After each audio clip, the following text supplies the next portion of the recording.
C'est l'heure de faire des découvertes, on va discuter de vedettes, de sportifs et d'athlètes. C'est le temps d'une petite frette. C'est le temps d'une petite frette, ouais.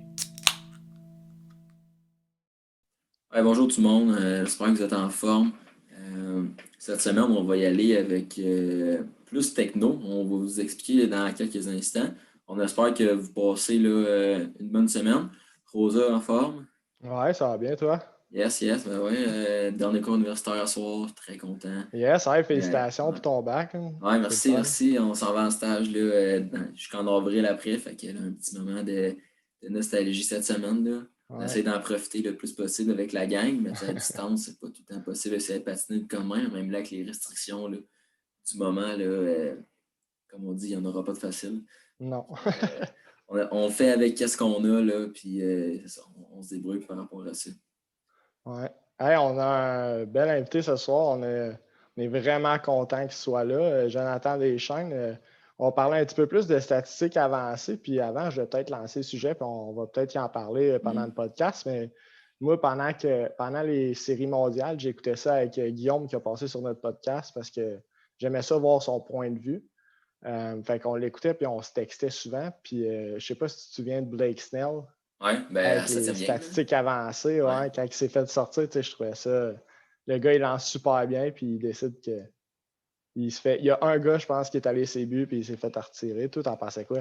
Ouais, mais en fait, je pense que c'était par rapport au troisième tour au bâton des gars, là, Ouais, ils se timent plus à la balle puis tout ça. Ben moi, je trouvais ça inhumain, mais le baseball, c'est tellement rendu de nos jours par rapport aux stats avancées. Tu sais, on le voit des fois, là, ils amènent des releveurs, ils amènent un gaucher comme tel type de frappeur parce qu'en carrière, il y a eu des stats moyennes contre ce genre de lanceur-là ou peu importe, là, c'est vraiment rendu pas inhumain, là, mais tu sais, c'est vraiment rendu vraiment sur les stats. Puis les équipes, là, on voit, ils se basent régulièrement là-dessus, là, sur leurs décisions, puis sur leur gestion de match, là, sur les gérants. ouais, non, c'est quand même. C'est fou que ça soit rendu comme ça. Mais je sais pas si, vu que le baseball, tu sais, ton action va partir du lanceur. Ouais. Tu sais, l'action part tout le temps de la même place. Mhm. Je ne sais pas si on peut rendre les statistiques avancées, les utiliser autant, mettons, dans des sports plus, mais pas collectifs, là, mais des sports qui, tu sais, le hockey, c'est tout le temps en mouvement, Ouais. sauf lors des arrêts de jeu, tu sais, mais Mhm. durant ça, je ne sais pas à quel point, puis ça va être intéressant d'en parler justement Ben avec oui. Jonathan, là, tu sais, Ben on oui, va ben pouvoir oui. se renseigner un petit peu plus là-dessus. Là. Ouais, mais non, parce que ton action, mettons, au baseball, tu sais, ça part du lanceur, comme tu dis. Mhm. Mais ta seule action arrêtée, quand mettons, que tu peux avoir une chance de marquer au hockey, c'est quand tu auras une mise au jeu en zone Ouais, offensive. Mais tu sais, t'as pas, tu sais, c'est pas toutes les mises au jeu qui sont en zone offensive. Tu sais, quand c'est en zone neutre, c'est pas considéré comme une chance de ouais, non, marquer c'est ça. instantanément. Fait que, non, j'ai hâte de voir ce qu'il va nous parler. On va parler ça avec Jonathan Deschênes, comme tu dis, Rosa, puis de son programme, son modèle là, Mhm. à Hockey, qui est une compagnie là, qui est co-fondateur. On va le rentrer, puis Yes. ben, hâte là, d'en savoir plus là, là-dessus.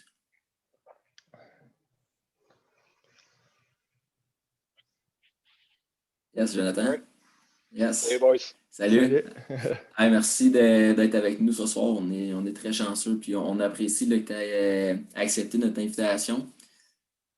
Ça fait plaisir. Euh, Merci de votre invitation, d'ailleurs. yes. Hey, en entrée de jeu, là, tu es entraîneur adjoint avec les Chevaliers de Lévis au Midget 3A.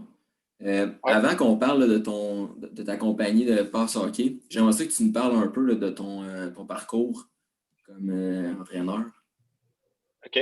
Mon parcours comme entraîneur, euh, j'ai commencé, là, j'avais 18 ans tout à pas. Là, j'ai OK. commencé en même temps que je jouais encore junior. Je OK. coachais Pee-wee B avec un de mes meilleurs amis, puis deux parents qui sont devenus des amis proches après le temps. J'ai fait Pee-wee B, Bantam B, Bantam B. Fait OK. que là, j'ai testé ma patience pas mal. Pour après ça, aller Bantam 2C, Bantam 2B. Puis après ça, je suis rentré en même temps au bac en intervention sportive à Laval. Puis quand je suis rentré à Laval, j'étais assistant, puis coach des Gros Midget Espoir, puis en chef Bantam 2A. OK. Euh, après ça, ça a été la même chose, mais avec le Bantam 3. Puis ma dernière saison, ma dernière année en fait au bac, j'étais en chef Bantam 2A puis adjoint à Lévis pour mon stage aussi dans le midget 3. Et là, les 2 dernières années, j'ai été adjoint à midget 3. En plus de travailler aussi au hockey mineur, là, même aujourd'hui encore, je fais autant les plus jeunes, là, fait que du mag le samedi matin que je fais du double lettre ou peu importe, là, ou du simple lettre. Puis j'adore ça pareil. Ok, Ok, c'est à intéressant. quel hockey mineur que tu es associé, finalement? Moi, je suis avec Hockey Québec Centre, donc Ok. c'est toute une grosse partie de la rive nord de Québec. Puis aussi, c'est associé maintenant, là, c'est les As les As de Québec Ok. dans la Ligue élite du Québec, là, la OK. GQ. Hey, je suis curieux. Le bac en intervention sportive, ça ressemble à quoi? Euh, Si je savais dire ça de la façon la plus simple possible, là, c'est comme si tu prenais Éduc, tu prenais Kin, puis tu prenais un peu d'admin, puis tu mixais tout ça ensemble. OK. Fait que c'est vraiment l'enseignement de la performance avec une partie d'administration sportive, étant donné que dans notre réseau sportif, ben, ce qui arrive, c'est que Mhm. souvent, tu as plusieurs chapeaux à porter en même temps. Donc, c'est un peu ça le bac. OK. Puis c'est combien de temps?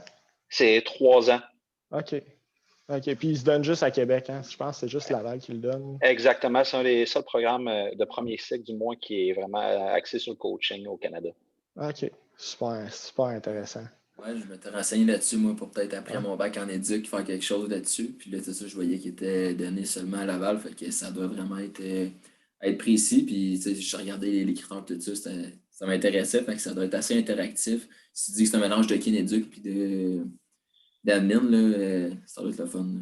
Oui, exact. Tu vas avoir des cours vraiment dédiés, surtout au début, là, sur comment enseigner, mais après ça, tu vas aller autant ce qui est le développement à long terme de l'athlète que vraiment de l'entraînement hors glace, autant que préparation mentale, autant que mesure, analyse de performance, fait que justement les stats et ainsi de suite, là. Sans que ça soit aussi avancé, peut-être que ce qu'on est habitué de voir sur les stats avancés dans le hockey aujourd'hui sur les médias sociaux, mais Ouais.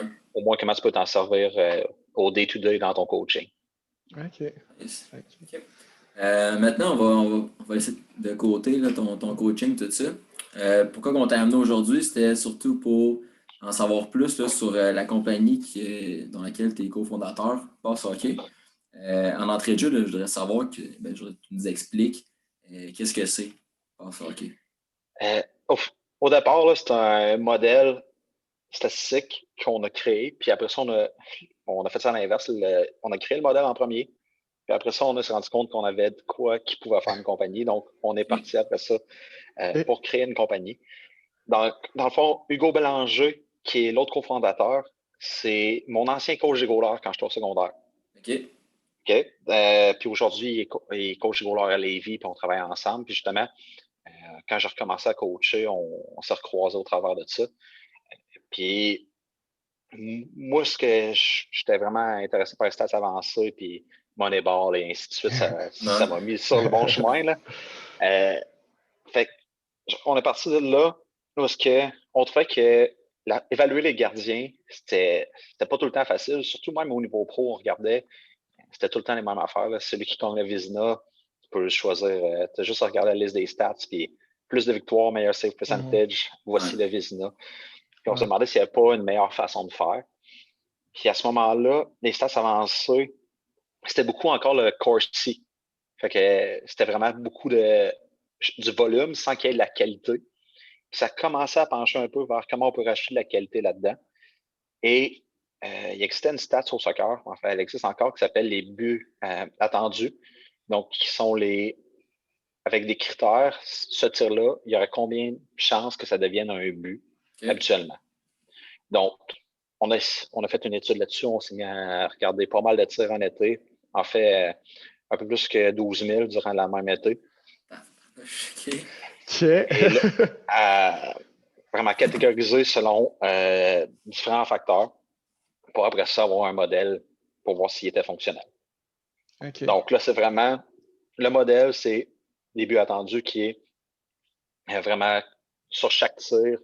Est-ce qu'il aurait dû avoir un but? À quel pourcentage ça aurait dû être un but? Donc, par exemple, je sais pas, un tir de très loin, ben, en théorie, c'est moins d'1%. Par exemple, un tir de la zone neutre versus un tir de l'enclave. Puis là, on peut rajouter d'autres facteurs. En plus de ça, en fait, nous autres, on a 6 facteurs qui sont après ça découlés en sous-catégories après. OK. Puis comment tu fais pour analyser tous ces facteurs-là, puis finir avec l'objectiver dans le fond vers le chiffre que tu vas avoir? En fait, nous, on est parti sur une couple de sujets qui existaient déjà. La première conversation qui m'a allumé un peu là-dessus, c'était sur Twitter avec un dénommé Ryan Simpson, qui est justement un gars de stats avancés qui a même écrit un livre sur des systèmes de jeu axés sur ce que les stats avancés disent. OK. Puis lui, à ce moment-là, il se questionnait pourquoi, mettons, le workload de Jonathan Quick quand il jouait contre, par exemple, je pense que c'était les Ducks, il était autant difficile. Puis c'était un questionnement sur le jeu à partir de l'arrière du filet. Puis on est parti là-dessus. Il y a Stéphane Valiquette qui est rentré aussi puis qui a parlé des jeux transversaux, donc les passes qui traversent le milieu de la glace. Et on a rajouté les facteurs là, qui, dans le fond, sont assez simples. Il y a l'emplacement. Fait que nous autres, on a vraiment une charte de la glace et on a différents emplacements. Donc, le tir, il vient de où? Après ça, on se demande, il y a combien de passes qui précèdent immédiatement le tir? Donc, en dedans de 3 secondes avant le tir, y a-tu une passe? Y en a-tu aucune? C'est un gars qui a patiné tout le long ou il y a plus qu'une passe rapidement? Après ça, transversal, arrière du filet. Est-ce qu'il y a une présence d'écran devant le filet? Donc, est-ce qu'il y a un seul joueur, il y en a 2, ainsi de suite? Ou il n'y en a aucun, ce qui facilite la tâche gardien certain. Mm-hmm. Après ça, est-ce que le tir a été dévié? Est-ce que c'est un rebond? Fait que nous, on a un fichier où est-ce qu'on rentre toutes ces informations l'une après l'autre. Au début, avec notre étude, on est parti de ça. On les a catégorisées de cette façon-là. On a sorti les probabilités pour chaque tir. Après ça, on a une équation qui combine les probabilités quand tout ça est ensemble pour donner un résultat final. Donc, nous, on rentre les informations en regardant le match par après, là, parce que live, c'est un peu difficile. Donc, par après, on regarde la vidéo, on rentre les informations, puis ça nous donne un résultat. Par exemple, pour un match, je sais pas, on pourrait parler des Maple Leafs dans les coups, mais je pense que Frederick Anderson, je pense que c'était 3.4, il y en a donné 6, par exemple. OK. C'est incroyable. Tout ça pour arriver à la stat.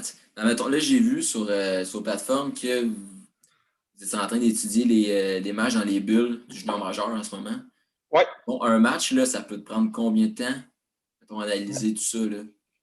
Dans le fond, nous, on est chanceux parce qu'on a accès à l'aide de différentes plateformes aux tirs qui sont déjà découpés. OK. Donc, j'ai pas besoin de réécouter le match au complet. Okay. Donc, ça, déjà, c'est ça. Déjà, ça sauve tout le temps. Là. Au départ, on le faisait en écoutant le match au complet. Okay. Avant qu'on ait des accès plus spécifiques. Un match au complet, ça pourrait me prendre 35 minutes parce qu'on a quand même des logiciels. Par exemple, moi, j'ai Exos, qui est un logiciel vraiment pour découper des matchs de hockey où est-ce que je peux avancer en 10x. Okay. Ça donne une chance. Mais aujourd'hui, là, surtout avec l'habitude que j'ai pris avec le modèle, un match, moi, si je sors d'un match qu'on vient de jouer, par exemple, Jet 3, puis je fais, ça me prend 15-20 minutes max. OK. Puis vous êtes comment analyser, mettons, tous les matchs? En fait, mettons, là, pour les bulles juniors, on est juste 2. OK.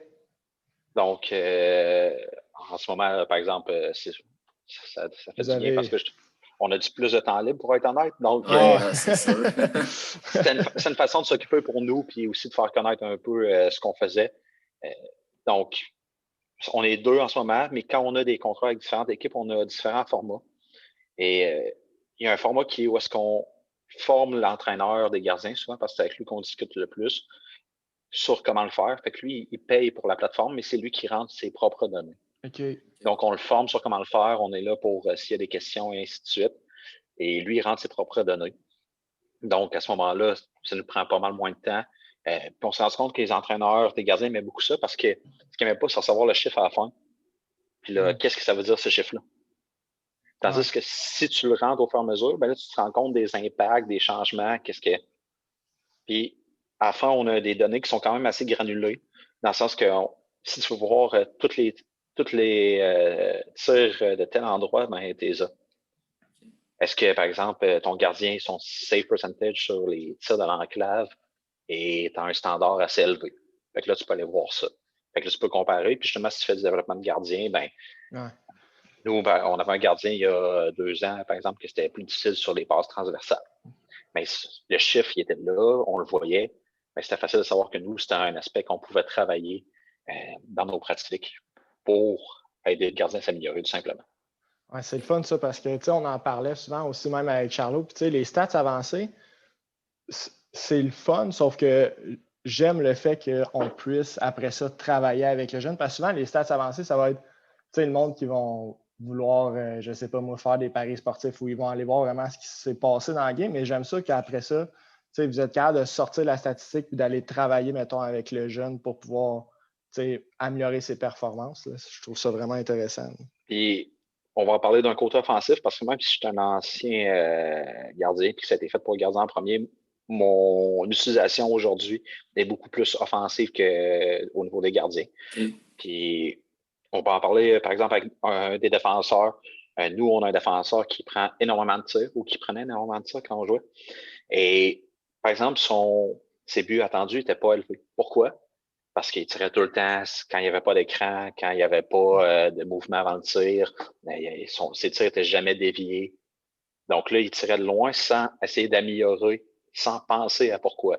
Okay. Donc là, lui, ça a été une façon de le former en disant, regarde, si je te classe en termes de tir, tu es 3e dans le club, avant compris. Mais si je te classe en but attendu, tu es 12e. Puis je comprends que tu es un défenseur et que tu ne seras pas dans le top 3. C'est normal. Mais tu n'es quand même pas le premier des défenseurs. Pourquoi? Puis là, on a pu travailler avec ça. OK. Alors là, celle-là, là, tu vois, le hamster, il roule, là, puis là, il y a aussi des décisions dans le match, là, mais c'est niaiseux. Dans les pratiques, dans le match, il y a des décisions, tu sais, juste de mettre le puck sur le side à la place d'y aller une shot ou des trucs de même. Ça le fait réfléchir. J'aime ça. Ouais, on voulait parler de ça un peu plus loin, là, mais je vais y aller tout de suite parce qu'on est dans le bain, là. Est-ce que, pour l'instant, là, c'est plus utilisé par, mettons, au niveau offensif, par ceux qui vous approchent ou par individuel pour les gardiens, mettons? Je dirais que c'est beaucoup plus gardien. Okay. C'est vraiment plus notre niche, surtout que je dirais qu'entre moi et Hugo, c'est Hugo le vendeur là, des deux. Okay. Moi, je suis pas mal plus recherche et développement, puis comment on peut l'utiliser, qu'est-ce qu'on peut améliorer, c'est quoi les tweaks d'année en année qu'on peut faire avec le modèle. Puis Hugo, c'est le genre de personne qui, justement, il va aller parler au Hugo, les coachs, puis il va essayer ça. Parce qu'au départ, moi, je faisais juste ça pour moi. Genre, moi puis Hugo, je disais, on va utiliser ça juste pour nous autres. Ça va être un outil maison. Puis la réalité, c'est qu'on est proche quand même de Fred Chabot à Québec parce qu'on travaillait avec son école hockey les gardiens de but. Puis Hugo, il a montré. Moi, je trouvais que c'était banal. Hugo trouvait que c'était quelque chose d'un peu plus intéressant. Puis on l'a montré à Fred Chabot. Puis Fred Chabot dit, je veux l'utiliser. À ce moment-là, Fred Chabot, il coachait les gardiens dans la Ligue américaine à Minnesota, donc le Wild de l'Iowa. Fait que là, on s'est dit que... En fait, Hugo m'a convaincu que si un coach de gardien de la Ligue américaine voulait l'utiliser, bon, on avait peut-être quelque chose entre les mains. C'est un bon programme. Ouais, non, ça commence tranquillement, mais ça peut débouler rapidement. En effet. Ouais, puis c'est fou. Puis des fois, tu sais, même nous autres, on l'a vécu, Charlot, quand on coachait au midget 2A. Tu sais, c'est un calibre correct, mais tu arrives au camp de sélection et tu as 12 gardiens de but. Là, il faut que tu en retranches 10. Mais à la fin, là, les 5 derniers qui te restent, tu as des bonnes discussions parce que c'est jamais les mêmes situations qui font face. Tu as des statistiques différentes d'une à l'autre. Fait que ça leur été intéressant de l'avoir, mais dans ce temps-là, il n'y avait rien de fait. Mais c'est vraiment, c'est ça, c'est de servir de la technologie pour être capable de mieux analyser. Là, j'aurais aimé ça de l'avoir, mettons, il y a 2-3 ans. Jonathan, est-ce que vous l'utilisez, vous autres, dans les camps d'entraînement? Des fois, justement, Rosa, il parle de coupeurs de commande pour faire des sélections. Est-ce que ça vous est déjà arrivé? En fait, à partir du moment qu'on joue des matchs hors concours, est-ce que ça va être le seul outil? Non. Mais on va commencer même comme coach, moi, ça me permet de rentrer dans ma routine de saison tranquillement, puis de revivre l'après-match, l'avant-match, ainsi de suite. Et on va s'en servir des fois, remettre en doute certaines décisions, se questionner. Tel joueur, je comprends qu'on n'aime pas ça, mais genre, on va regarder ses stats offensives, puis c'est le 3e du club à soir en termes de production offensive pour les buts anticipés. Puis la même chose pour un gardien, on l'aime bien gros, mais au final, là, on va attendre un peu. On va travailler avec ça prochaine pratique. Est-ce qu'il va y avoir une amélioration rapidement ou est-ce que sa capacité d'adaptation est déjà full? OK. Ouais, ça va être un plus, en fait, là, dans vos décisions. C'est ça. Puis, En réalité, c'est juste plus d'informations. Est-ce que c'est l'information qui fait prendre la décision? Pas à ce moment-là. Non. Mais selon moi, si tu as plus d'informations, ben, souvent ta décision va être plus éclairée sur ce que tu as à faire. Intéressant. Ouais, c'est pas pire. Puis pendant qu'on en parle de ça, tu sais, je sais qu'au hockey mineur, souvent, on n'a pas vraiment les moyens parce que les équipes, je veux dire, c'est les jeunes, les parents des jeunes qui payent, mais ce pas des gros montants, puis tu n'as peut-être pas accès à des logiciels comme ça. Mais au niveau, mettons, Midget 3, dans la catégorie que tu coaches, comment tu combines les stats avancées, mais il ne faut pas nécessairement oublier de continuer à coacher peut-être sans les stats. Comment vous êtes capable d'essayer d'équilibrer les deux pour savoir quelle est la bonne décision? Je te dirais que un des trucs, c'est que les stats, surtout qu'on prend, ça nous permet d'avoir des idées des résultats. Puis c'est pas vrai que des fois, ça nous dit des trucs qu'on sait pas. Des fois, ça nous dit des trucs qu'on sait, ben gros. Mm-hmm. Mais là, on a une preuve, par exemple, de ce qu'on avance. Par exemple, je donnais l'exemple l'an passé avec Eric. C'est une game, je me souviens, on a gagné, puis on a gagné par un gros score, on n'aurait pas dû. Ça aurait dû finir quelque chose comme 5-4 pour les buts anticipés. Donc là, puis justement, on n'était pas content de la performance des gars. C'est bien beau, là, on avait scoré des buts. Justement, on avait scoré des buts sur toutes nos grosses chances. Fait que dès qu'on avait eu une passe transversale, on avait scoré. Okay. Et là, comment tu dis ça au kid, justement, dans un point de vue de développement, que lui, il dit ouais, on a scoré 8, coach. Ouais, c'est parce que tu as raison d'en scorer 4, tu as raison d'en accorder 5. Fait que là, on n'a pas bien joué finalement. Donc, c'est un peu ça. Puis nous, en plus, on le filtre, par exemple, par situation. Sur le rush versus les hauts zones play versus l'avantage numérique de l'autre bord. Les tirs sont venus de où, ainsi de suite. Fait que c'est tout le temps de l'information supplémentaire, étant donné que nous, c'est une ligue où on a accès aux vidéos des autres clubs. On fait du vidéo scouting, puis on analyse nos matchs. C'est pas la seule information, mais ça nous permet des fois de soit vérifier ce qu'on sait déjà, ou des fois, justement, de se remettre en question. Puis, je me souviens plus ce qu'il y avait de ça, mais une bonne stat, en réalité, c'est ça que tu as à faire. Il ne faut pas que ça te dise tout le temps que tu n'as pas raison comme coach parce que ça ne respecte pas ton expertise. Ouais. Mais si ça dit 100% du temps que ce que tu penses, ben, c'est pas bon non plus parce que sinon, ça te sert à quoi? Donc, tu veux quelque chose qui, la plupart du temps, it feels true. Tu as l'impression que c'est vrai, mais que des fois, tu vas te dire, oh, attends un peu, là, qu'est-ce qui se passe? Fait que, dans notre coaching, souvent, c'est le même qu'on s'en sort le plus possible. OK. Ça doit quand même être intéressant avec des fois des joueurs qui pensent qu'ils ont joué un bon match ou qui pensent qu'ils en ont joué un mauvais. Ça peut aller dans les deux sens. Puis finalement, ben, je ne sais pas, est-ce que tu es capable d'isoler, mettons, le numéro 19, il a fait tel lancer. Ben, tu en parlais un petit peu tantôt. Fait que tu es capable d'y montrer, de dire le jeune qui a la tête entre les deux jambes qui dit hey, je vaux rien, puis nanana, puis tu lui montres ça, tu lui fais prendre conscience de ce qu'il est capable de faire. Bon exemple qu'on peut donner à propos de ça, c'est Joe Fauchon, qui joue maintenant avec Blainville. L'an passé, je jouais chez nous.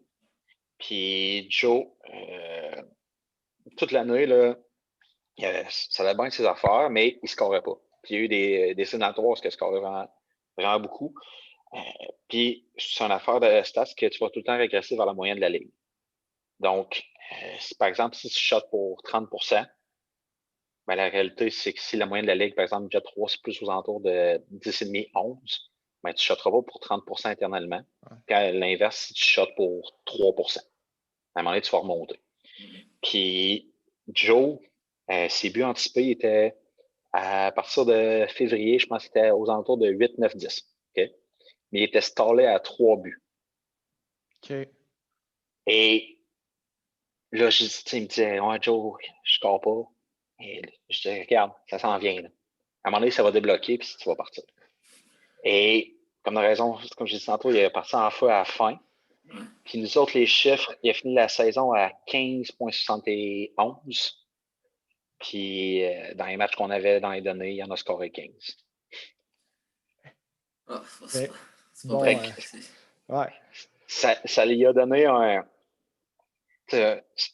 juste un sentiment de OK, ça va pas si mal que ça, justement. Mhm. Ou à l'inverse, des fois, tu peux prévenir un gars que c'est beau, là, ça va bien de ce temps-ci, mais prépare-toi. Ouais. Tu vas avoir une période creuse. Et on parlait des Bulls juniors tantôt. Au début de l'année, c'était ça un peu Victo. Après leurs 4-5 premiers matchs, ils shottaient, tout le monde était dans le plafond. Tout le monde shottait pour au-dessus de 20%. Toutes leurs top guns. Mais la réalité, c'est que shotter au-dessus de 20%, il y en a un par année junior, des fois, qui est capable, là, parce que c'est un exceptionnel. Puis justement, quand ils sont arrivés dans la première bulle, tout a crashé. Ça, puis leur goaler goalait pour 930. Fait que, tu sais, quand les deux ont crashé en même temps, ça n'a pas fait un beau résultat. Pas un bon mélange. Puis même, on l'a vu, je pense, avec la LNH, là, au début, les games, ça finissait 7-6, 6-5, 6-4. Là, tu vois, tout le monde s'est ajouté. Fait que tu peux pas maintenir une cadence, comme tu dis, de tout le temps être dans le top. À un moment donné, c'est sûr que ça va régresser. Là. Les meilleurs shooters NHL, tu as deux options. Tu as le syndrome Alex Tanguay que j'appelle, où est-ce que le gars, il shot jamais à part s'il est rendu avec un empty net quasiment. Là. Genre, Paul Byron. Paul Byron, c'est un exemple. Son shooting percentage en carrière, je pense qu'il est à 17 ou 18%. Mais jamais Paul Byron va tirer la troisième rangée. Jamais, jamais, jamais. Il va tirer proche du filet, en échappée, sur un 2 contre 1. Puis à l'inverse, tu as Steven Stamkos qui est aussi à 17%. Mais ils ont le même résultat, ils n'ont pas le même volume, puis ils n'ont pas la même façon d'y arriver. Mais sinon, NHL, tu es entre 8 et 9, dépendamment des années. Hey, là, tu me parles de ça, là, puis moi, ça m'impressionne pour de vrai que tu connaisses les stats, tu sais, les moyennes environ, la GMQ, les moyennes NHL. C'est venu de où, ça, cette passion-là des chiffres, puis de vouloir, tu sais, tout connaître? Je vais sortir quelque chose des boules à mythe, là, mais tout jeune, là, genre, je jouais novice. Là. Puis je me souviens, après ma game du dimanche novice, mon père m'amenait au casse-croûte. Fait que là, mon vieux slush poutine. Le classique après-match, t'es jeune.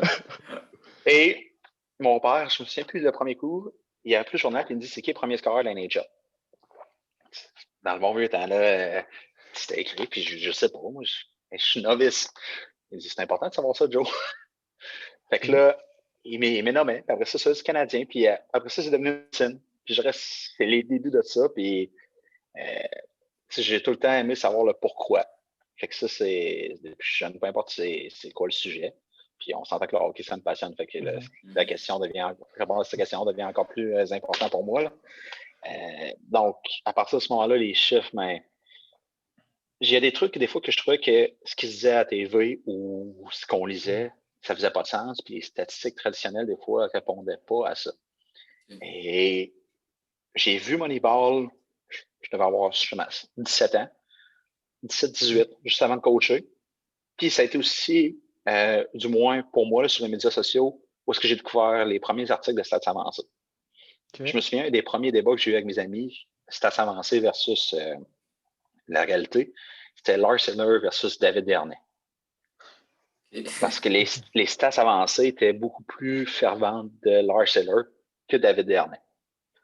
Pas en termes de production de points, mais en termes de, si on séparait Dernay de Pacioretty, puis qu'on regardait Lars Eller tout seul, lequel qui était le plus utile à un joueur de hockey, à un club de hockey, puis lequel qui avait le plus d'attributs. Puis ce que ça dit aussi, c'est que qualité de coéquipier, qualité de compétition, puis les zones start, donc où est-ce que les chiffres commencent, ben, Lars Eller avait des conditions beaucoup plus difficiles que Dernay pour des résultats sur la possession de rondelles qui était supérieure. Est-ce que Lars Eller est un gars qui va faire 50 points NHL? Non. Mais c'est un débat que j'avais à ce moment-là. Puis je pense qu'après ça, je continue à grandir là-dedans. Puis je vous dirais, mon Twitter, je regardais des articles à pu finir, je lisais tout. Puis j'avais plus de temps dans ce temps-là. Je coachais pas au même niveau, j'avais d'autres temps libres. Fait que souvent, j'étais chez nous. Puis même si j'écoutais la TV, mais j'étais sur mon sel en train de lire des articles, je prenais des notes. OK. C'est du gros travail, C'est cool. sérieux. Ouais. Mais est-ce que les stats avancées, mettons, au baseball, ça t'intéresse aussi? Ou là, vu que t'es dans le hockey, c'est vraiment surtout le hockey en ce moment? Dans le fond, un de mes très bons amis, lui, il travaille avec le Capital de Québec. OK. Puis lui aussi, c'est un grand fan de volleyball. D'ailleurs, c'est un de nos running gags. Puis il y a 2 Avec ans. lui que t'as écouté le film? Non, mais avec 2 ans, il y a 2 ans, j'ai acheté une calotte des Aces en même temps que je m'en suis acheté une. OK. Puis justement, lui, il travaille pour le Capital. Puis on avait regardé ça ensemble, justement, pour un club à petit budget. Comment c'était possible peut-être de faire des stats avancées. Puis on avait un projet prototype embryonnaire qui a, en fait, on l'a fait à la fin, pas de cet été, l'autre été d'avant. Donc là, ils ne l'ont pas utilisé à la fin parce que c'est la fin de la saison. Puis on se demandait si on se réessayait pour l'été passé, mais là, malheureusement, COVID oblige. On a remis ça sur la glace pour l'instant. Mais un peu comme avec Pass, si j'en fais au baseball, puis si jamais ce projet a lieu, c'est pas que on ne voudra jamais compétitionner avec les Top Guns, parce que les Top Guns, c'est un autre monde. Ouais. Mais si on est capable de faire ça à petit budget, justement, pour des équipes ou peu importe, des organisations, ben, c'est quelque chose qui m'intéresse. Aider le monde de chez nous, comme on dit. Exact. Puis, sans dire que je suis un fan de baseball, je lis quand même beaucoup là-dessus. J'ai lu Moneyball aussi. J'ai lu un livre qui s'appelle The Only Rule Is It Has to Work, à propos de 2 gars de stats avancés qui, pendant un été, ont été GM d'un club, un peu comme les Capitals, d'un club de baseball indépendant. C'était en Californie. Donc, eux autres, c'était leur seule règle de l'été. Ils disaient, on va essayer tout ce que les stats avancés nous disent. Puis, the only rule is it has to work. Okay. Fait que, par exemple, aujourd'hui au baseball, il y a les shifts. Fait que, par exemple, c'est un frappeur droitier dans le champ, ça shift. Ben, eux autres, c'était dans les premiers à le faire au baseball indépendant parce que les stats proposaient ça, mais il n'y avait pas un coach qui était game de l'essayer, par exemple, au niveau professionnel, tandis que les autres, c'était un gig one year only, puis ils savaient qu'elle allait écrire un livre avec ça. C'est 2 gars qui étaient journalistes en plus de données, journalistes de stats avancés. Tu vois, nous autres, à Baldonné, dans mon village, on le fait aussi. On n'a pas de stats avancés, mais on se tasse du même bord, puis on se fait on place mon gars dans le champ quand on voit des tendances. Oh, wow! Tant que ça fonctionne, c'est ça l'important. Des fois, tu te fais avoir, mais l'important, c'est que tu aies essayé, comme on dit. Oui. Puis là, tu en parlais au début, toi. Tu dis la première fois qu'on en a parlé des stats avancées, je me suis comme pogné un peu avec mes chums. Est-ce que ça peut devenir une source de conflit? À un niveau maintenant que tu coaches, est-ce que ça peut devenir des choses que les entraîneurs, il y en a qui sont moins habitués de travailler avec ça, fait qu'il va y avoir peut-être un petit peu plus de bisbille entre les deux? Sans dire que c'est la bisbille, c'est sûr que des fois, sans dire que je suis une petite jeunesse, je ne suis pas un vieillard non plus. Là. Donc, c'est sûr que des fois, quand tu parles de stats avancées, ça va froisser. Puis, il va y avoir des frictions, puis on va discuter. Puis, sans dire qu'on va vouloir s'arracher la tête. Des fois, j'ai pas besoin des stats pour le voir. Je sais qu'on le voit. Moi aussi, je le vois. Mais est-ce que si on est capable de quantifier le problème ou de quantifier la solution, ça nous permet de mieux doser, par exemple, nos pratiques la semaine prochaine, ainsi de suite. Fait que c'est plus ça. Puis il faut pas tomber non plus dans l'excès des stats sans tomber dans l'excès des oubliés. Puis j'aime les stats, mais je me considère pas comparé à ce qui se fait, par exemple, dans l'élite des stats, comme un top. Je regarde du niveau francophone, il y a un Montréal qui s'appelle Thibaut Châtel, qui a travaillé, lui, il a fait toute la Ligue Magnus bénévolement pendant je ne sais plus combien d'années. Puis si vous allez voir son Twitter, c'est une machine. Mais moi, je me situe encore dans je ne suis pas au centre, là. Je suis plus statistique que le centre, mais j'ai une partie de terrain coaching des fois que c'est dans une game X, mais des fois, ça se peut que j'en ai rien à battre des stats à ce moment-là.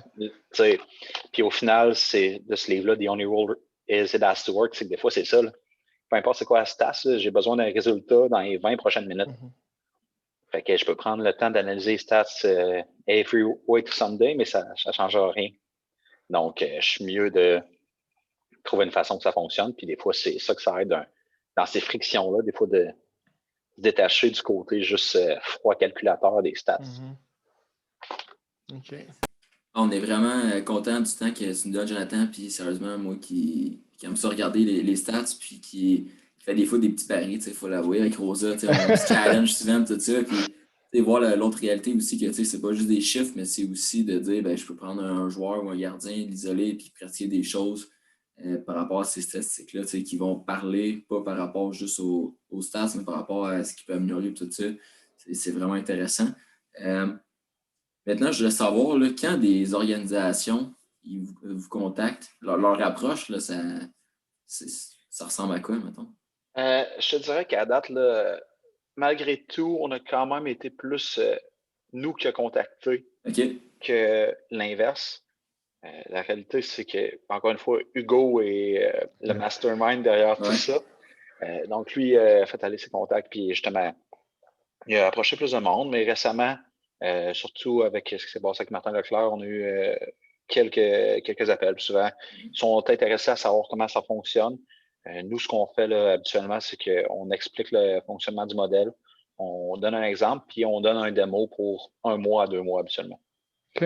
Donc, pour laisser justement l'entraîneur des gardiens souvent expérimenter, voir comment ça fonctionne, s'il aime ça ou s'il n'aime pas ça. Habituellement, à date, le feedback qu'on a eu, c'est majoritairement qu'une fois qu'ils l'utilisent, ils l'aiment. Après ça, c'est une affaire de coût versus l'organisation, souvent.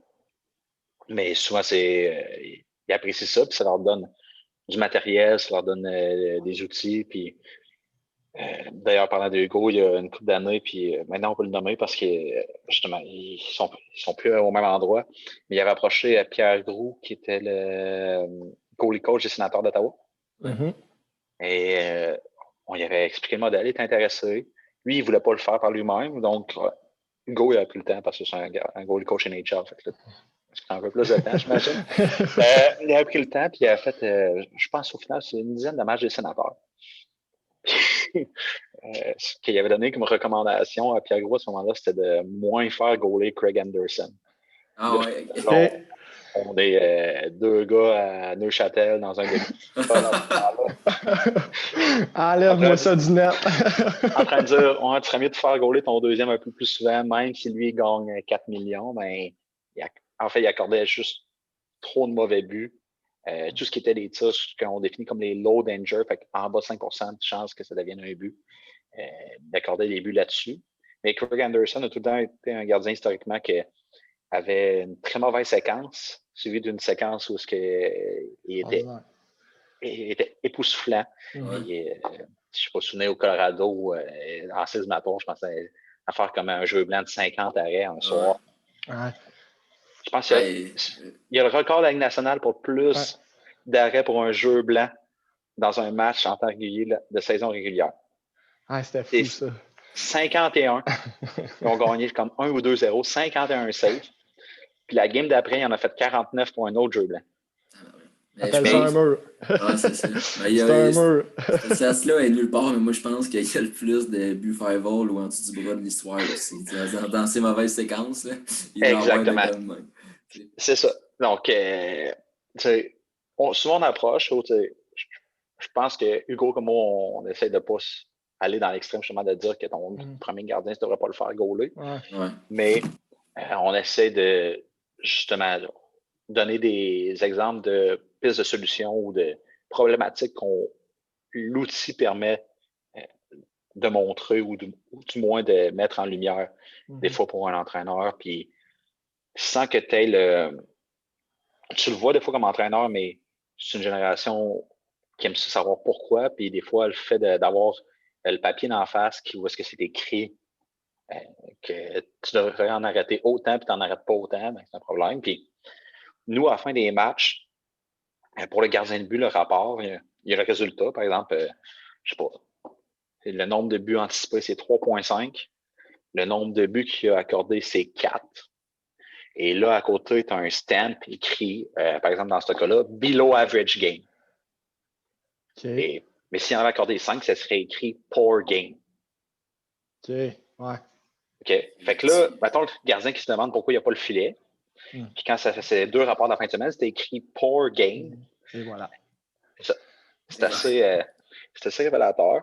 Puis notre échelle là-dedans se situe sur le nombre de buts sauvés au final, ou le nombre de buts accordés de trop. Fait que tout ce qui est en bas d'un but complet, c'est below average, parce que tu ne peux pas vraiment sauver 0,83 buts dans un match. Fait qu'on ne peut pas dire que c'est le but de trop, mais tu aurais peut-être pu faire une différence pareille.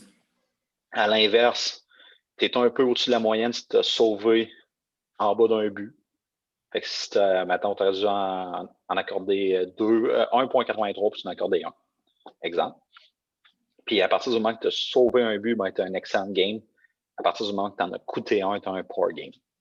Okay. Puis là, quand tu rajoutes ça sur une longue période de temps, ben là, je ne sais plus c'est qui a sorti l'équation, j'aimerais ça être certain.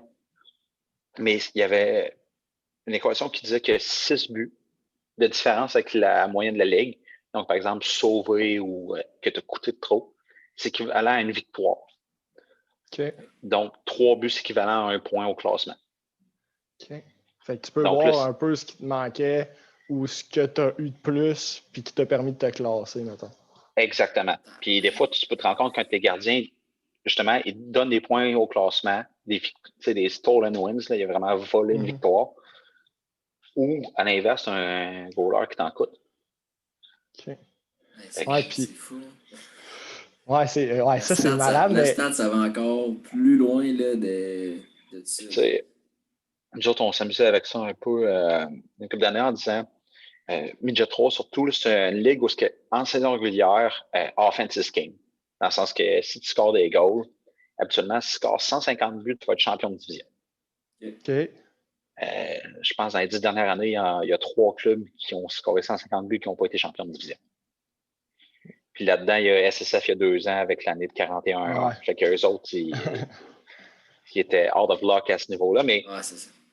Fait que là, après ça, parce que 150 buts, ça donnait tant de points au classement. Puis tant de points au classement, ça donnait. Fait que là, on se demandait comment tu peux créer ces 150 buts-là. Fait que là, par exemple, l'avantage numérique, c'était le même nombre mettons, tu prends la moyenne du nombre d'avantages numériques, puis tu prends la moyenne, ben, tu as déjà tant de buts. Mettons, tu roules à 18 puis tu as 3 avantages numériques par match. Fait que là, après ça, ton line-up a l'air de quoi? Tu as ces buts-là de l'an passé, étant donné que c'est une ligue, par exemple, de développement, mais si un joueur à 15, tu attends à 16 qu'il en fasse un peu plus. Fait que là, tu as combien de buts de plus? C'est un des premiers projets qu'on avait fait, qu'on n'a pas sorti grand public, mais qu'on avait fait. Fait que là, par exemple, un joueur qui passe du Bantam 3 au Midget 3, il conserve combien de ses buts? À égalité numérique. Versus un Midget à sport. Donc là, par exemple, le Bantam 3, on s'est rendu compte que tout ce qui était but, il en conservait un peu plus. C'était pas beaucoup, là, c'était comme 0,42 versus 0,38, par exemple. OK. Fait qu'un Bantam 3 qui scorait 25 buts versus un Midget Espoir qui n'avait scoré 22. C'est sûr qu'au final, c'est pas la panacée puis c'est pas le remède miracle. Mais en théorie, d'un point de vue purement théorique, il serait mieux de prendre le Bantam 3 qui a scoré 25 buts. Ouais, c'est un outil tantôt, c'est un outil plus là, maintenant, là, quand tu as des choix difficiles à faire, puis la technologie a tellement évolué, pourquoi pas l'utiliser? C'est ça que je me dis. Ouais, puis, c'est ça. C'est fou, mais tu sais, est-ce que, je me demande si est-ce qu'on serait capable de trouver la corrélation? Tu sais, on en parle gros à Montréal, là, pourquoi Price ne goal pas plus qu'à Allen? Est-ce que vous êtes capable de trouver la corrélation entre le fait de jouer plus de matchs? Est-ce qu'il va accorder plus de mauvais buts, mettons? Les stats, pour diviser la charge de travail, tu sais, essayer de diviser le mieux la charge de travail. Si ton goaler est capable de prendre 2 tiers des games, ben c'est les 2 tiers qu'il prend, ou là, tu vois qu'il ne sera pas capable, fait que tu vas y en donner, mettons, 1 tiers.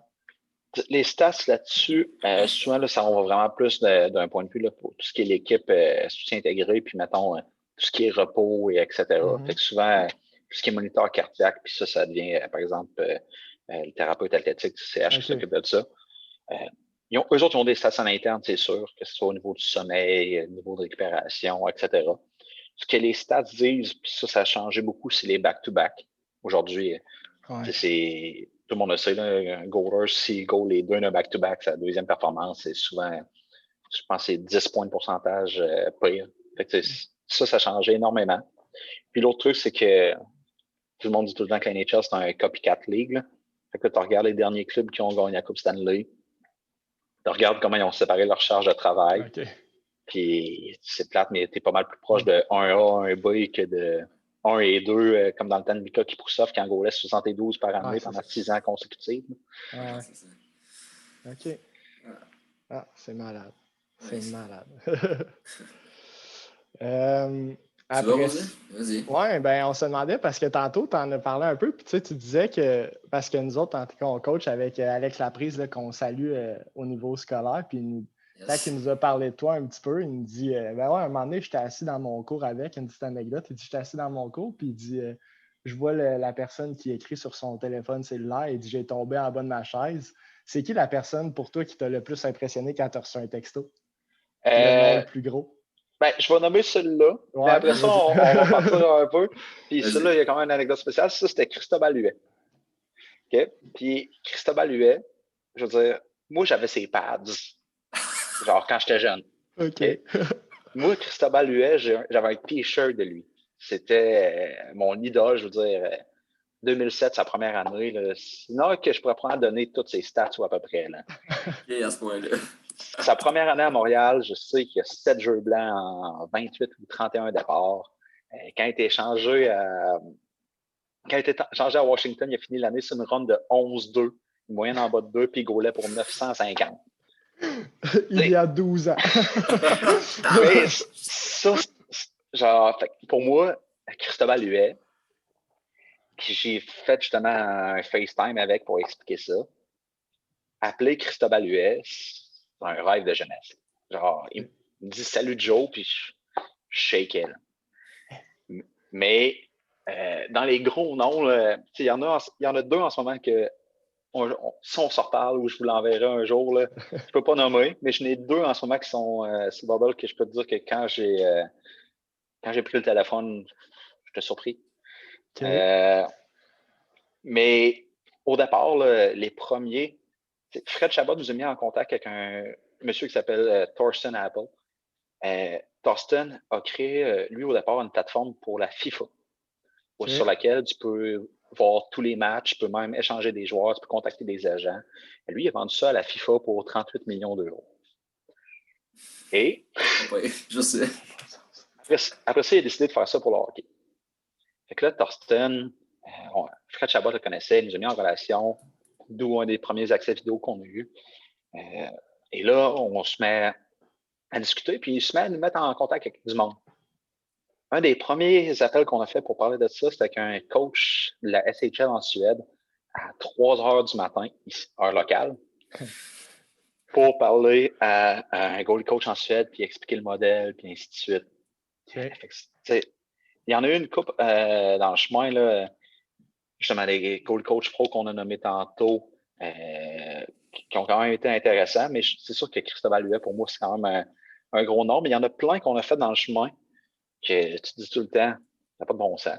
Ouais. Genre, j'ai parlé à ce gars-là, ou en Suède, là, j'aimerais ça te nommer tous les noms parce que là, je me perdrais un peu dans la prononciation, mais Suède, Finlande, on en a fait pas mal. Puis il y a 3 ans, on est allé à Nashville pour, dans le fond, ce qui était un colloque de gardien de but, là, fait que vraiment la présentation, puis ainsi de suite. Et il y avait toute l'élite suédoise, dont Thomas Magnusson, qui est la personne qui dirige tout ce qui est développement des goalers en Suède. Oui. Fait que lui, on y a présenté sur place. C'est des grosses pointures. Ouais, c'est ça. Du gros monde, là. On avait parlé au goalie coach des Blues à ce moment-là. Goalie coach des Blues, son père est goalie coach aussi. Okay. Dave Alexander. Lui, il avait essayé le modèle. Donc, puis honnêtement, ce voyage-là, en termes de goalie coach, à ce moment-là, c'était fou braque. Là, je veux dire, il y avait des goalie coach NHL, il y avait des goalie coach pro suédois, Tu avais des gars de hockey USA, hockey Finlande, hockey Suède. C'était incroyable. Nice. Mais là, fait que, là, si je comprends bien, là, ta petite entrevue avec RDS la semaine passée, aux 2 semaines, là, t'étais pas stressé pendant tout, puis c'était pas ton premier barbecue, là, c'est ça? Non, je veux dire, le stress est encore là tous les fois, puis surtout quand c'est en anglais, je veux dire, même si je considère que mon anglais est correct, ben, je veux dire, j'ai pas l'occasion de le pratiquer aussi souvent que je voudrais. Ouais. Mais j'ai tout le temps la même affaire, je veux dire. Cristobal, lui, je savais qu'il allait m'appeler. Je peux te dire que je faisais 100 pas dans mon appart. Là. Ouais, c'est spécial de voir, surtout quand c'est ton rêve de jeunesse.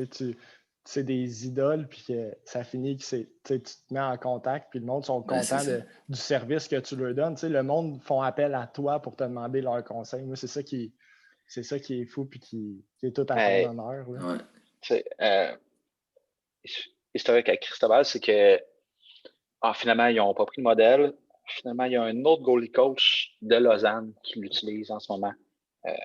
Et au travers des médias sociaux, le vidéo coach de Lausanne m'ont contacté pour nous jaser de statistiques avancées. Puis on a jasé de ça. Puis moi, j'ai oublié que eux étaient à Lausanne. Puis justement, on jasait de ça. Puis le vidéo coach s'appelle Léo. Puis Léo m'avait dit, c'est quand est-ce ta fête? Parce que là, j'avais dit, j'étais fan de Cristobal.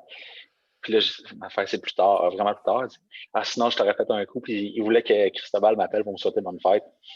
Ça, si ça arrive aussi, ce sera un autre. Ça serait malade, mais si Cristobal écoute le podcast, là. Nous autres, on fait des petits podcasts. Moi, j'étais quand même stressé tantôt. On te connaît pas. Juste de t'inviter, tout ça, on était excités, tout ça. Puis on voulait à la coche. OK, là, on t'a dit qu'on appelle à telle heure. Puis OK, telle affaire. Puis on veut tout. Là, toi, c'est une réputation qui est en jeu encore plus que ça. Puis tu commences, puis là, tu veux bien faire, puis là, tu veux pas, là, c'est du parle-parle genre fait que la première personne avec qui tu parles, faut que ça accroche, là. Exact. Puis tes premières impressions ont de l'importance, fait que c'était... Ouais. Mais comme je te dis, Cristobal, puis au final, j'ai pas dit avant la fin de la discussion à quel point j'étais fan de lui. Quand on a fini de parler de tout ce qui était business, je dis... je peux te prendre un moment pour parler d'autre chose que de business? Il faut que je te dise. J'étais vraiment ton plus grand fan au Québec. Je veux dire, j'avais pas raison, mais j'étais frustré quand ils ont tradé pour faire de la place à Carey Price. Faut que je sois honnête. Puis il dit, t'avais pas raison d'être frustré. Je comprends pourquoi tu l'étais, mais Carey Price était meilleur que moi. Le gars, il avait hâte de finir sa présentation pour lui dire à quel point il était fan. Il était très frustré de ce trade-là. Pas loin. Ouais, c'est bon. Moi, j'aurais peut-être une autre question qui va peut-être sortir un petit peu de ça, mais tu dis que vous avez développé le modèle, puis après ça, vous l'avez viré en compagnie. Mais est-ce que vous avez fait comme un brevet du modèle ou comment que ça fonctionne pour comme l'officialiser puis être sûr de ne pas te faire voler ton modèle? La réalité, c'est que nous autres, au prix qu'on charge, si tu veux passer au travers pour aller chercher, ça va te coûter plus cher d'informaticien que le prix que ça te coûte pour l'année. Nous autres, en termes, il n'est pas breveté, puis des modèles de but anticipés, il y en a énormément. Il y en a, par exemple, sur des sites là, comme Natural Stat Trick, des gros sites, parce qu'eux, ils prennent le play-by-play de la NHL, puis ils ont des outils électroniques qui transforment tout ça en modèle de but attendu.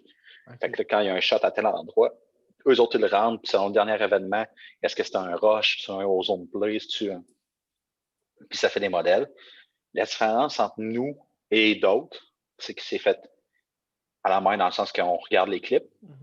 Puis l'autre truc, c'est que nous autres, tout ce qui est l'aspect du goaler, donc tout ce qui est le mouvement avant le tir, puis les écrans, bien souvent, c'est quelque chose qui n'est pas là pour tout ce qui est fait justement de façon automatisée, à part les grosses institutions comme Sportlogic qui ont l'intelligence artificielle. Mais la grosse différence, c'est ça, c'est que nous, c'est vraiment le point de vue du goaler. Puis au prix qu'on charge, on est dans une niche de marché où est-ce que c'est pas tant stressant pour nous de se faire voler le modèle. OK. Parce que je voyais les heures d'effort, puis j'étais là, j'imagine pas, moi, mettons, arriver puis tu te fais voler tu te fais voler l'idée de projet, là. Vous avez développé vraiment de quoi de bon, je pense, puis moi, ça m'aurait fait chier, mais bon. Non, mais au final, je veux dire, ce modèle-là va être dépassé de quoi, je sais pas, 5 ans, 6 ans, 10 ans. Ah, ça va tellement vite. Exactement, il y a quelque chose d'autre qui va être mieux. Puis déjà, là, je disais quoi sur les maths, des buts attendus, puis une chaîne des buts anticipés en termes de probabilité. Puis là, il va falloir réajuster les maths pour l'an prochain quand ce qu'on appelle un shot flurry, là, fait que 3 shots en dedans de, par exemple, une seule séquence offensive. Ben, c'est quelque chose qu'on va updater, mais à un moment donné, il va y avoir une limite parce que nous, c'est pas un projet où justement, ça ne deviendra pas de l'intelligence artificielle, ça ne deviendra pas quelque chose qui est supplémentaire. Et si on regarde, là, par exemple, notre concurrent qui est le plus ressemblant, c'est la compagnie à Stéphane Valiquette, qui s'appelle ClearSight Analytics, CSA. Et eux, leur prix pour un club Ligue nationale, ils chargent 13 000 USD par mois. OK. Nous, vous, c'est comment? S'il y a quelqu'un qui veut rentrer les données par lui-même, là, tout ce qui est au Québec, on fait ça à 200 $ pour la saison. OK.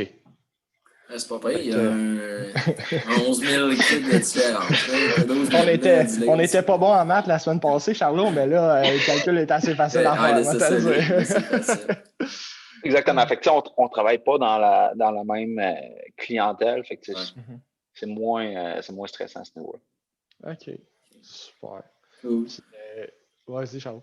Ouais, non, mais je laisse si on passe à ça réchauffe ou on aborde un autre.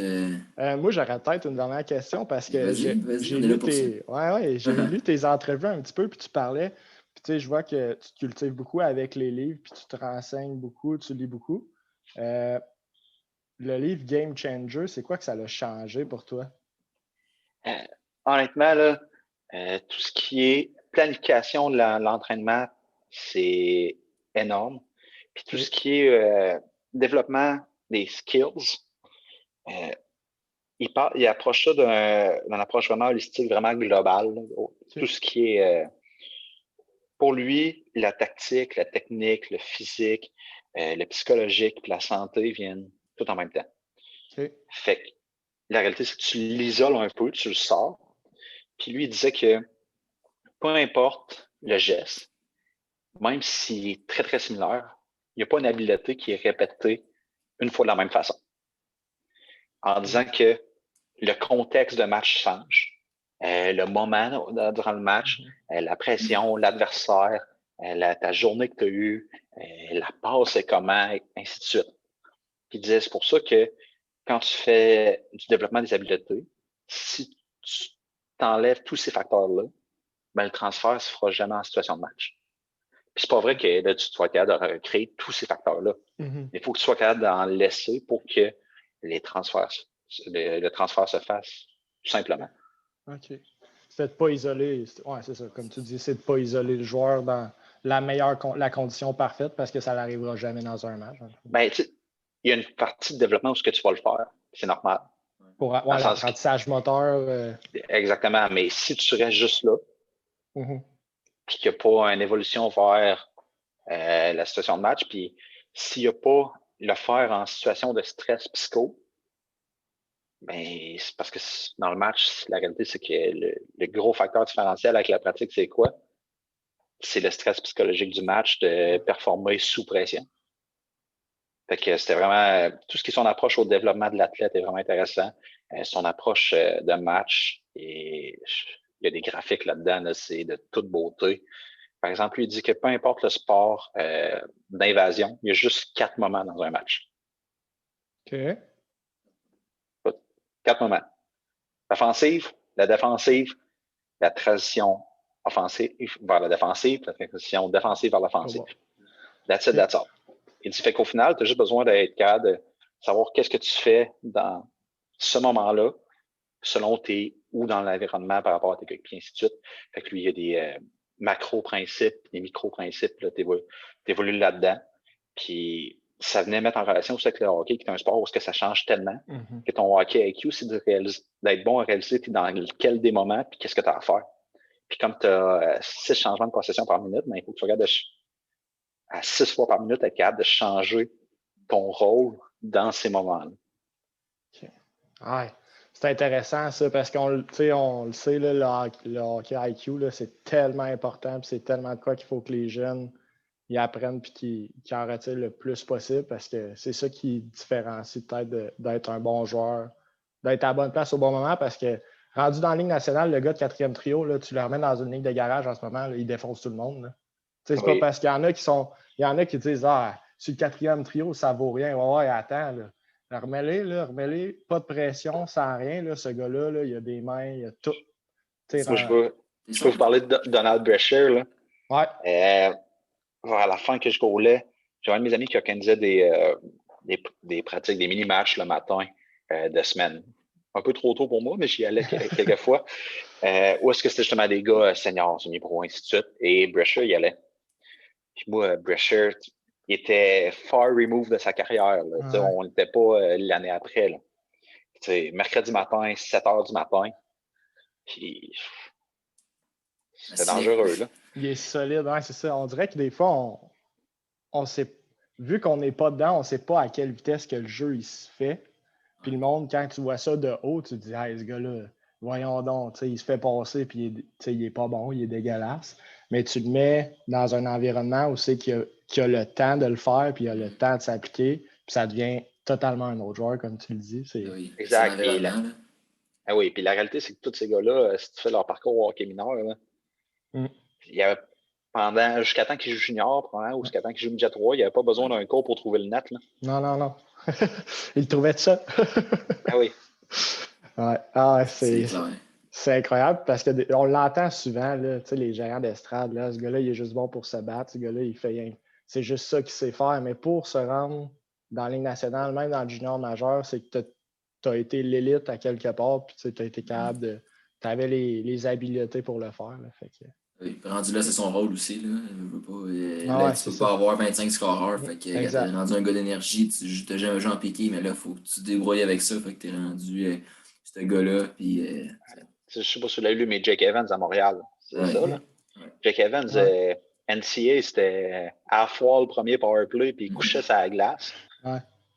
Puis c'était pas le plus rapide des chameaux non plus. Là. Ouais. Mais il a fallu qu'il change pour jouer. Puis c'est une affaire de justement d'apprendre à. C'est pas tu joues sur le top 6 ou c'est un bust. Des fois, c'est des affaires que les jeunes ont la misère à comprendre. C'est que au final, c'est tu le fais dessus ou tu le fais pas. Tu joues NHL, ça 4 ou tu joues sur le top 6. Préfères-tu faire ça?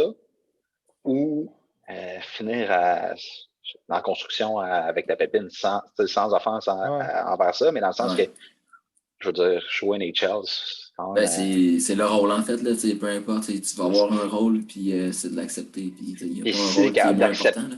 C'est ça, si tu es capable d'accepter que si tu veux jouer en NHL, c'est ça que tu as à faire, mais là, tu détiens une clé pour ton succès que je pense qui est importante.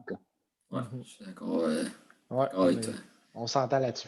Yes. Hey, on y va vers nos 2 derniers segments, Jonathan. On te remercie encore pour tout ton temps. On y va avec Ça réchauffe, puis Golden Person. Nos 2 segments qui sont présentés avec nos nouveaux partenaires, là, le DM Financier. On vous invite à aller voir leur capsule hebdomadaire, puis leur nouvel athlète étudiant avec lequel ils sont associés. Un joueur de hockey d'ailleurs cette semaine, fait que ça tombe bien avec notre sujet. Je veux savoir ton meilleur puis ton pire endroit. Là, avec toi, c'est plus touché, là, mais où est-ce que tu as coaché, tu as goalé, ou un endroit où est-ce que tu as été présenté ton modèle? Pire endroit, puis c'est pas moi qui l'ai vécu, mais c'est Hugo qui l'a fait. Là. Okay. Présenter le modèle. C'est un coach qui s'appelle Pasco Valana. Pasco Valana. Non, c'est un Canadien. OK, ça c'était pas Canadien. C'était pas un bon gars, ça, Charlot. Puis Pasco, il a travaillé avec l'équipe nationale féminine, je me souviens bien. Puis, fait que là, lui, il dit hey, go, telle heure, telle place. Puis moi, je peux pas, je suis sur la glace. Fait que je dis hey, go, tu me donneras une nouvelle. Fait que je sors de la glace. J'ai pris Pasco. Ouais, on n'a pas encore commencé. Là, je suis encore dans mon ordi. Fait que Pasco s'est présenté 1h30 en retard au meeting. Fait qu'en partant, Le fun. un bon début.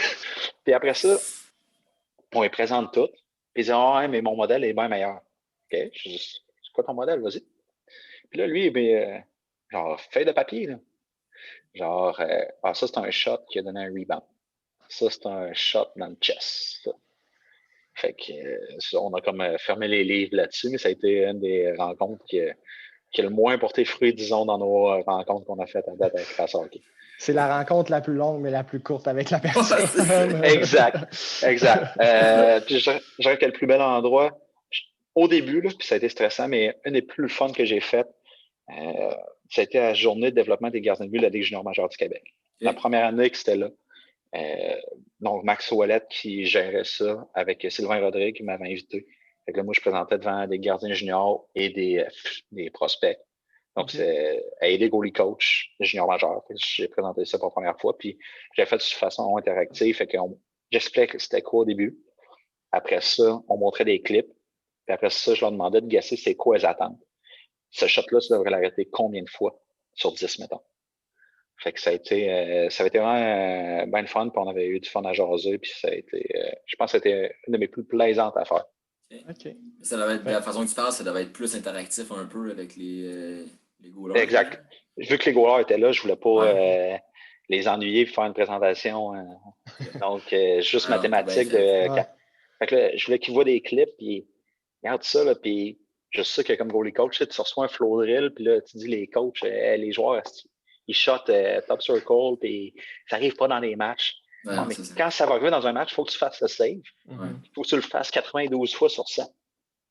Ouais. Là, arrête de chialer, puis fais le save. Tu n'as pas beaucoup de marge de manœuvre quand il va falloir que tu le fasses, fait que applique-toi comme du monde.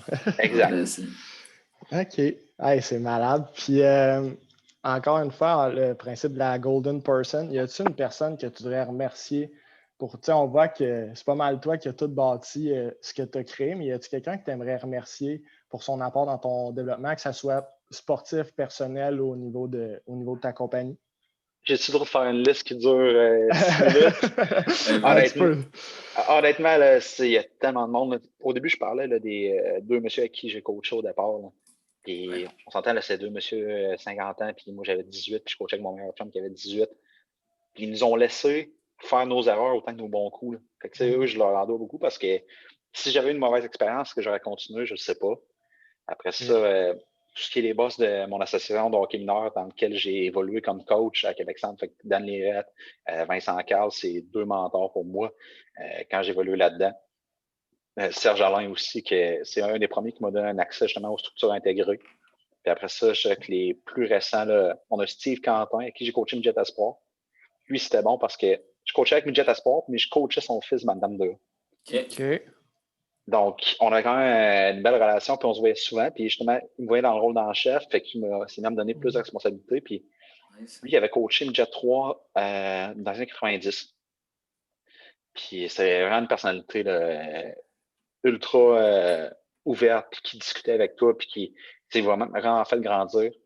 Puis mon dernier, je vous dirais, là, c'est sûr que Matt Turcotte, avec qui j'étais à Lévis la première année d'ailleurs, qui m'a donné ma première chance, avec qui je suis encore en contact régulièrement. C'est ça qui a été vraiment important pour moi. Puis lui aussi a fait le bac en intervention sportive. Donc, on est encore en contact constant, puis justement sur se questionner sur comment on peut évoluer comme coach. Fait que c'est certain qu'il y a là-dessus, lui, au final, le produit final, sans dire que je suis un produit final, mais ce que je suis aujourd'hui, c'est une partie importante. Puis bien sûr, Hugo Bélanger, qui lui avec qui on a fait passe hockey, puis qui m'a coaché justement à mon jeune âge. Ma plus belle anecdote de hockey à vie, c'est à cause de lui, en tant que joueur, là, mon plus beau moment. Où est-ce qu'ils ont sacré tout le monde dehors de la pratique parce que ça ne travaillait pas assez fort. Puis Hugo a dit non, lui, il peut rester, lui, il travaille assez fort. Fait que je suis resté tout seul sur la pratique avec le head coach, puis Hugo, à faire des drills de goaler pendant les 40 dernières minutes. Bon, le monde disait que j'étais un licheux de coach, mais moi, j'aimerais ça dire que j'avais travaillé assez fort. Ben, si le coach l'a fait, c'est parce qu'il avait une raison, puis probablement que c'était la bonne. c'est fou, puis des fois, tu en parles, mais des chances qu'on laisse aux jeunes, tu sais, nous aussi, en étant coach, puis on n'a pas beaucoup d'expérience là-dedans, des fois, il y a des parents qui sont extrêmement sévères. Tu sais, je veux dire, on n'en a pas d'expérience. Tu ne peux pas acheter ça de l'expérience. C'est sûr que tu vas te planter des fois, autant que tu vas faire des bons coups. Fait que les parents qui écoutent le podcast, des fois, tournez-vous cette fois la langue avant de parler.